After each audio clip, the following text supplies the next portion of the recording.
মাননীয় মুখ্যমন্ত্ৰী ডক্টৰ হেমন্ত বিশ্ব শৰ্মা ডাঙৰীয়াক অন্তৰ সৈতে ধন্যবাদ জ্ঞাপন কৰিছোঁ যে যোৱা দিনবিলাকত মাননীয় মুখ্যমন্ত্ৰী ডাঙৰীয়াৰ যি শক্তিশালী পদক্ষেপ সকলো জাতি জনগোষ্ঠী সকলো ধৰ্মাৱলম্বী লোকক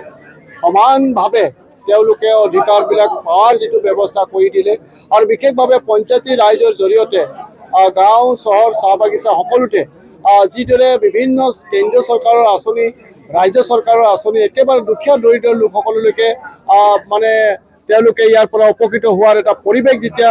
আমি দেখা পালোঁ আৰু যাৰ কাৰণে ৰাইজে এই দলৰ ওপৰত এই চৰকাৰৰ ওপৰত অগাধ বিশ্বাস ৰাখি পেলাই পুনৰবাৰ এক শক্তিশালী পঞ্চায়ত ভাৰতীয় জনতা পাৰ্টিৰ সপক্ষে আৰু অসম গণ পৰিষদৰ দলৰ সপক্ষে তেওঁলোকে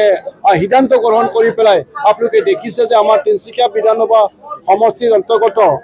দুটা জেডপিচি আছিলে দুটা জেডপিচিতে প্ৰায় 10,000তকৈ অধিক ভোটৰ ব্যৱধানত আমি জয় হৈছোঁ। ঠিক একেদৰে আমাৰ 7টা আঞ্চলিক পঞ্চায়ত আছিলে 7টা আঞ্চলিক পঞ্চায়তে আমি যথেষ্ট ভোটৰ ব্যৱধানত আমি জয় হৈছোঁ আৰু আমাৰ সমৰ্থিত যিসকল পঞ্চায়ত সদস্য আছে তেখেতসকলো আজি সম্পূৰ্ণভাৱে আমাৰ 7টা পঞ্চায়তে আমি দখল কৰিবৰ কাৰণে আমি সক্ষম হৈছোঁ। তো গতিকে নিশ্চিতভাৱে আমি ৰাইজক বিশ্বাসেৰে ক'ব বিচাৰিছোঁ যে যি আশাৰে ৰাইজে আচলতে এই প্ৰতিনিধিসকলক আজি আশীৰ্বাদ প্ৰদান কৰিছে তেওঁলোকক এই গুৰু দায়িত্ব আগবঢ়াই দিছে আমি অতি নিষ্ঠা আৰু সততাৰে দলৰ স্বাৰ্থৰ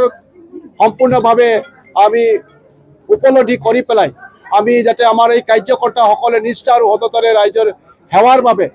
কাম কৰে তাৰ কাৰণে আমি আগন্তুক দিনত সকলো একাকাৰ হৈ পেলাই আমি কাম কৰিম সেৱা মনোভাৱেৰে কাম কৰিম আৰু মই আশাবাদী যে নিশ্চিতভাৱে যোৱা দিনবিলাকত যিসকল প্ৰতিনিধিয়ে যিমান দায়িত্ব সহকাৰে কাম কৰি তাতকৈ অধিক দায়িত্ব সহকাৰে আগন্তুক দিনত আমাৰ এইসকল প্ৰতিনিধিয়ে নিজৰ নিজৰ দায়িত্ব পালন কৰি পেলাই একোখন গাঁৱক শক্তিশালী কৰি তুলিব একোখন গাঁৱক সৰ্বসুন্দৰ কৰি তুলিব আৰু তেতিয়াহে এখন শক্তিশালী অসমৰ প্ৰতিষ্ঠা হ'ব। গতিকে এই আশাৰে আমি আচলতে আগন্তুক দিনত আমাৰ দায়িত্ববিলাক আমি পালন কৰি যাম। মই এই সুযোগতে আমাৰ বুথৰ সকলো সভাপতি লগতে বুথ স্তৰৰ সকলো কাৰ্যকৰ্তা মণ্ডল সমিতিৰ সকলো কাৰ্যকৰ্তা জিলা সমিতিৰ সকলো কাৰ্যকৰ্তা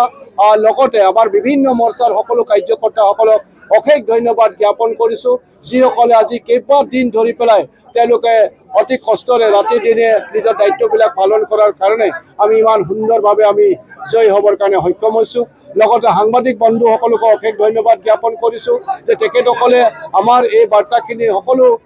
সময়তে তেওঁলোকে ৰাইজৰ মাজলৈ লৈ যাবৰ কাৰণে আমাক সহযোগিতা কৰিছিলে যাৰ কাৰণে আমি এই সৰ্বসুন্দৰ ফলাফল আমি পাবৰ কাৰণে সক্ষম হৈছোঁ আৰু মই পুৰা আশাবাদী যে আগন্তুক দিনত সকলোৰে আশীৰ্বাদ গ্ৰহণ কৰি পেলাই আমাৰ যিসকল প্ৰতিনিধি আছে তেখেতসকলে ৰাইজৰ সেৱা মনোভাৱেৰে কাম কৰি যাব।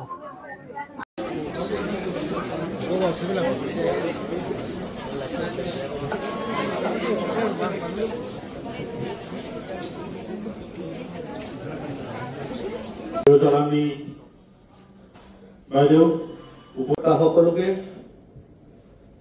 ধন্যবাদ জনাইছোঁ কৰিছোঁ। আজি খন্তেকৰ বাবে আপোনালোকক ইয়ালৈ আমি